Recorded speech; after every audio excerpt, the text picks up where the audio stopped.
నమస్తే అండి. రీసెంట్‌గా జరిగిన పెహల్గామ్ ఇన్సిడెంట్ మనని ఎమోషనల్‌గా ఎంతో మూవ్ చేసింది గదా! దాని రిజల్టే ఇప్పుడు భారత్ తీసుకుంటున్న ఆపరేషన్ సింధూర్. రైట్?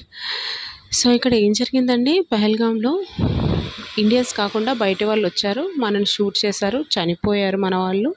సో, దాని రిజల్టే ఇప్పుడు మనము చూస్తున్నాం. అక్కడ ఏం జరిగింది, వేరే వాళ్ళు మనని షూట్ చేశారు. రైట్?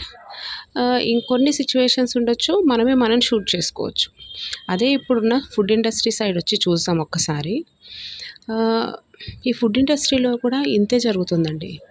వేరే వాళ్ళు మననైనా షూట్ చేస్తున్నారు. మనము మననైనా షూట్ చేసుకుంటున్నాం. కానీ ఇది చాలా స్మూత్, స్వీట్, టేస్టీ వేలో జరుగుతోంది.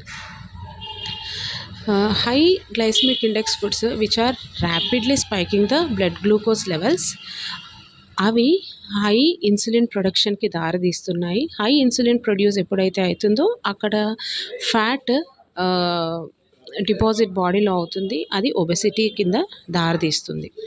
సో, ఒబెసిటీ అన్నది అది చూడ్డానికి లావుగా ఉన్నాడు, నేను చూడ్డానికి బాలేను అన్నదే కాదండి. ఒబెసిటీ అంటే లైక్ అది స్లోగా gives many other health impacts. మనం షూట్ చేసుకోవడము, బయట వాళ్ళు మనల్ని షూట్ చేయడము అన్నట్టు మాట్లాడాను కదా ఇంతకుముందు. ఇట్స్ నథింగ్ లైక్ మనం వండుకున్న ఫుడ్‌తోని మన హెల్త్‌ని ఎఫెక్ట్ చేసుకోవడం అండ్ బయట నుంచి తెచ్చుకుంటున్న ఫుడ్‌తోని కూడా మన హెల్త్‌ని ఎఫెక్ట్ చేసుకోవడము అన్న కాన్సెప్ట్ చెప్పడానికన్నట్టు అట్లా అన్నాను. Like ingredients are very important. There glycemic index is very important. Sugar లెవెల్స్ని హైగా స్పైక్ చేయని ఇంగ్రీడియంట్సే మనం యూస్ చేసుకోవాలి. మన కుకింగ్లో కానీ, బయట నుంచి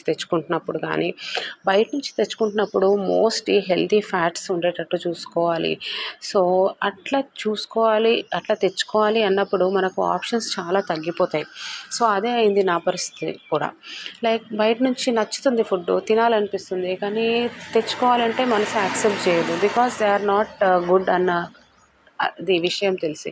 సో, అట్లాంటప్పుడు ఏమైంది, I have started preparing all the foods, major of the foods which available outside ఉన్నవన్నీ నేను ఇంట్లో తయారు చేయడము. అండ్ పిల్లలను కూడా ఎన్ని రోజులని అట్లాంటి ఫుడ్‌కి దూరంగా ఉంచుతాం. సో, వాళ్ళకు ఇంట్లో చేసినవి ఇవ్వడం స్టార్ట్ చేశాను.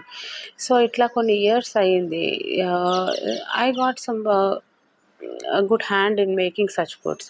సో, అట్లాంటప్పుడే నా ప్రొఫెషన్‌ని పక్కకు పెట్టేసి I have come to the food preparing, snack preparing, health in chunk అని స్టార్ట్ చేసి అందులోంచి నేను హెల్తీ స్నాక్స్ ఇవ్వడం మొదలుపెట్టాను. This all I want to say about my journey.